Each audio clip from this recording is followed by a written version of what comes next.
Hi! In front of me is Samsung Galaxy M04 and today I would like to show you how you can change default apps on this Samsung.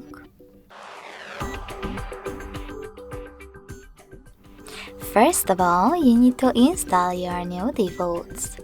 After that, go into Settings and scroll down to Access Apps section. In it, click on Choose Default Apps and tap on one of those options, in my case, Browser app.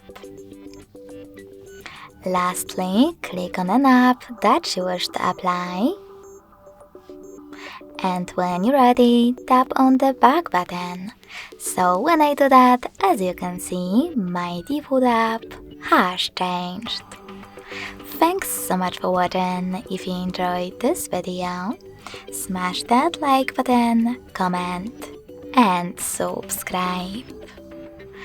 Bye!